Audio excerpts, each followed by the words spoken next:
Octobre 2017, les cuisines de Meurice. Cédric Grolet est ce soir-là dans son atelier et teste de nouvelles recettes. Il revoit notamment une des recettes de son livre qui sort dans quelques semaines, Fruits. Et c'est sa recette du citron vert. Il prend une casserole et commence à pocher des citrons verts dans une eau délicatement sucrée.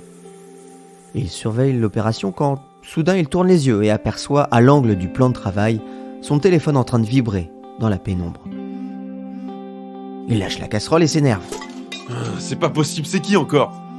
Puis il regarde son téléphone. C'est un numéro qu'il semble connaître. Il décroche. Oui, allô ? Bonjour Cédric, c'est Jean-François Piège. Tu vas bien ? Ah, oui, bien sûr. Désolé de t'appeler aussi tard, mais je suis à New York et j'y suis pour l'association Les Grandes Tables du Monde. Ah bon ? Justement, on vient de voter pour le meilleur chef pâtissier-restaurant du monde et c'est toi qui as gagné. Quoi, mais c'est incroyable ! Tu plaisantes, Jean-François ? Non, et en plus dans le jury. Quelques instants plus tard, Cédric raccroche. Il se tient sur le plan de travail, les deux mains sur la tête, et commence à pleurer de joie, doucement. Des années de travail couronnées, des années de travail acharné. Cédric n'a jamais lâché, mais ce soir-là, dans son atelier, il ne peut retenir ses larmes. Il se sent enfin reconnu par ses pairs. Je vous emmène aujourd'hui sur les traces d'un pâtissier et d'un entrepreneur qui va surmonter toutes les épreuves pour devenir un pâtissier reconnu mondialement. Un homme qui se fera par la seule force de son travail, Cédric Grolet. Dans ce deuxième épisode, Cédric devient un pâtissier reconnu dans le monde entier et en fait un business. Bienvenue sur Il était une fois l'entrepreneur, le podcast où je vous raconte les histoires des entrepreneurs. Car oui, entreprendre est toute une histoire. Je m'appelle Laurent Brouat et ce podcast est produit par Inspire Média. Lorsque Alain Ducasse débarque dans les cuisines du Meurice, personne ne donne cher de la peau de Cédric Grolet. Inconnu au bataillon, il n'a pas le standing pour un restaurant 3 étoiles parisien. Qui plus est, Alain veut imposer son chef pâtissier. Cédric est assommé par cette nouvelle, lui qui croyait s'être enfin imposé dans les cuisines 6 mois après le départ de Yannick Aleno. Ce jour de septembre 2013, c'est donc un Cédric à la mine sombre qui investit les cuisines. Le pire est que toute l'équipe pâtisserie de Cédric part en quelques semaines. Pourtant, c'est son meilleur ami Franck Jouvenal qui l'encourage dans ces moments difficiles. Tu dois continuer à être qui tu es et ne jamais lâcher. Et personne ne t'a fait tomber, donc c'est pas Alain Ducasse qui le fera. La confrontation avec Alain Ducasse est compliquée. Alain Ducasse, c'est Yannick Aleno mais en puissance 10 pour Cédric. Il impose d'abord son propre chef pâtissier, puis sort tous les desserts de Cédric de la carte. Il veut tester et pousser Cédric. Cédric, tu vas aller à l'essentiel et tu vas faire des gâteaux. Mais Alain, je sais faire des gâteaux. Je veux que tu ailles à l'essentiel, que tu reviennes au goût. Tes pâtisseries sont encore trop chargées, trop complexes, et les goûts pas assez travaillés. Je veux moins de sucre, plus de goût pur, tu comprends ? Et le tout en respectant le produit. Pour l'instant, tu n'y es pas. Ce n'est pas la cuisine que je veux pour mon restaurant. C'est un coup difficile pour Cédric, mais il s'accroche car il comprend aussi que les feedbacks d'Alain sont utiles et l'obligent à progresser. Oui, progresser. Une obsession pour Cédric. Il se remet au travail chaque jour, chaque soir. Il construit une identité de pâtissier claire et commence à sculpter les fruits et à faire des trompe-l'œil d'une précision exceptionnelle. Il invente même des textures, mais surtout travaille le goût. Sans arrêt, les mots d'Alain résonnent dans sa tête. Arrête de faire de belles choses. Travaille le goût. 1 an à se remettre en question, 1 an à tout reprendre de zéro. Il apprend véritablement le métier de cuisinier. Ses desserts sont dès la fin 2013, début 2014, remis à la carte. Ducasse commence à lui faire confiance. Cédric a compris la leçon du goût. Dès lors, non seulement Cédric s'impose dans les cuisines de Meurice, mais aussi dans celles du monde entier.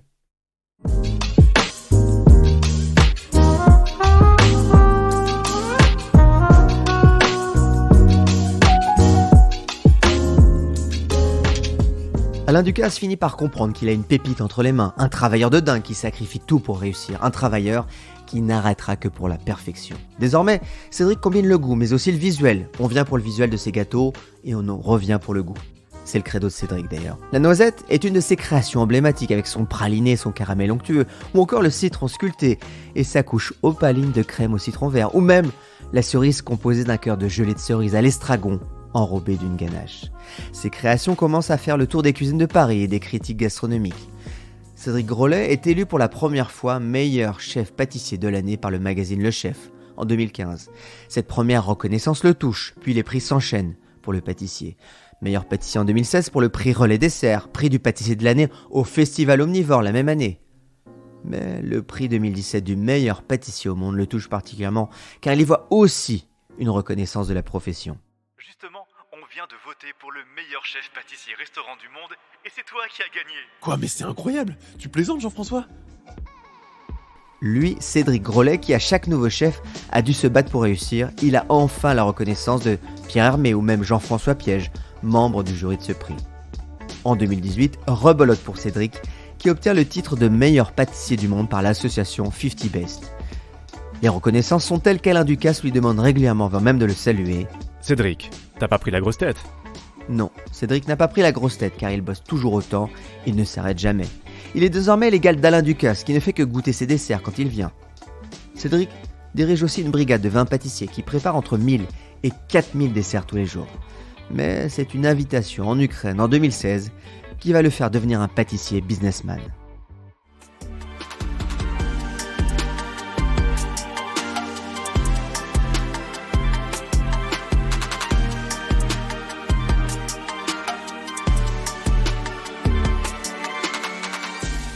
Cédric comprend très rapidement l'utilité des réseaux sociaux et notamment d'Instagram pour son business. Ses gâteaux très visuels sont parfaitement instagrammables. Et chacun de ses partages est d'ailleurs un carton. Il cumule plusieurs millions d'abonnés en quelques années. Alors quand en 2016, il reçoit un message d'une école de cuisine basée à Kiev pour donner une masterclass, il hésite. Alain, on m'a demandé de donner des cours de cuisine à Kiev. Est-ce que j'ai l'autorisation? Je prendrai une semaine de vacances pour le faire. Oui Cédric, tu peux. Mais tu feras bien attention à ta façon de communiquer et ce que tu dis. Mais ce qui surprend le plus Cédric est que sa masterclass se remplit en quelques minutes alors que le cours coûte plusieurs milliers d'euros. Il réalise qu'il a devant lui un boulevard pour devenir un pâtissier qui développe son business et surtout qu'il peut le faire seul. Alors quand il revient au Meurice quelques jours plus tard...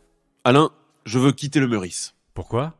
J'ai compris après ce voyage à Kiev que je voulais développer ma marque et surtout avoir ma propre boutique, que les gens puissent emporter mes gâteaux chez eux. Écoute Cédric, on va ouvrir cette boutique au Meurice avec ton nom et te donner les moyens nécessaires. Le 29 mars 2018, la boutique La Pâtisserie du Meurice par Cédric Grolet ouvre rue de Castiglione, à côté de l'hôtel Meurice, pour vendre ses pâtisseries au public. Il est 12h quand Cédric ouvre la boutique symboliquement. Et quand il passe la tête par la porte de la boutique, il découvre des centaines de personnes en train de faire la queue. Cédric sourit, heureux, puis se tourne vers un apprenti dans la boulangerie. Baptiste, tu peux prendre un plateau et distribuer les brioches chaudes aux clients qui font la queue? La boutique n'a d'ailleurs pas d'horaire de fermeture. Elle ferme quand tous les gâteaux sont vendus. Chaque pâtisserie est produite en quantité limitée. Et l'engouement ne se dément pas. Les gens viennent voir les gâteaux d'Instagram. Le Paris-Brest ultra praliné, la tarte aux pommes sculpturale, les cookies dégoulés dans le caramel, les madeleines moelleuses. Chaque pâtisserie se vend entre 15 et 25 euros pièce. Le business Cédric Grolet est donc lancé.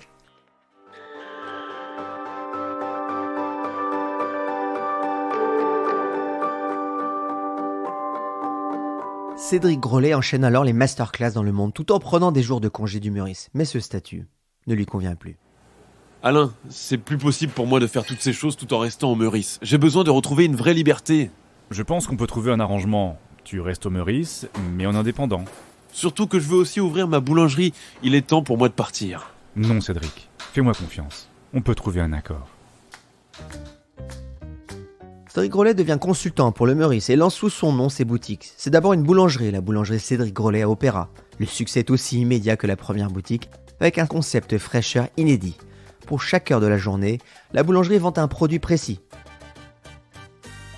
5 viennoiseries le matin, un sandwich le midi, 5 pâtisseries au goûter et une baguette le soir.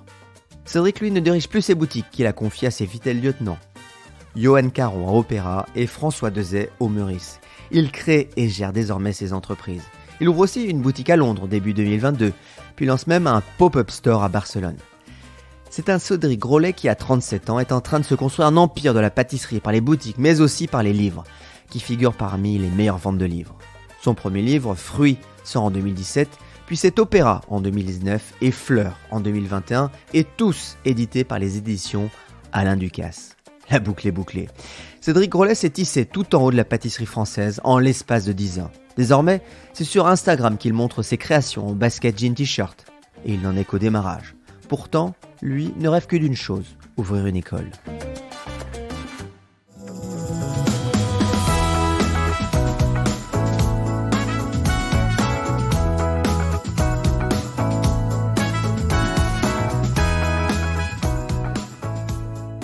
Cédric Grolet rêve d'ouvrir des magasins dans les plus belles capitales du monde. Mais pas seulement, comme il le confie à une journaliste. Mon rêve absolu, à la fin de ma carrière, est d'ouvrir une école où enseigner ma vision du métier. On y apprendrait pas seulement la pâtisserie, mais aussi la construction d'une carrière, le management, la création, l'adaptation aux clients, l'humain. Une petite école de luxe comme celle des X-Men. Car Cédric n'a jamais oublié d'où il vient, sa petite ville de la Loire, mais aussi tous les combats qu'il a dû mener pour en arriver là. Il trébuche alors sur la scène et fait tomber son chalumeau qui enflamme le rideau derrière lui. Mesdames et messieurs, je suis désolé, nous allons devoir interrompre le concours. Nous avons un problème. Pour l'instant, tu n'y es pas. Ce n'est pas la cuisine que je veux pour mon restaurant. C'est par son travail, sa volonté de jamais lâcher qu'il est ici aujourd'hui. Et ça non plus, il ne l'oubliera pas. Et ça, c'est aussi une autre histoire.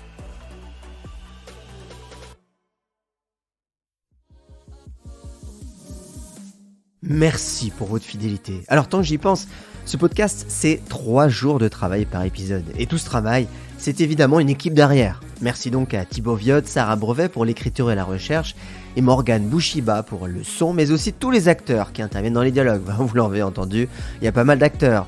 Fabien, Gaël, Céline, Jean-François, bref. Si vous avez aimé, si vous avez été inspiré, pensez bien à mettre des étoiles et surtout à parler de ce podcast. C'est ce qui me permet. Et ce qui permet aussi d'avoir beaucoup plus de visibilité pour tout ce travail. Et ça, c'est évidemment une autre histoire.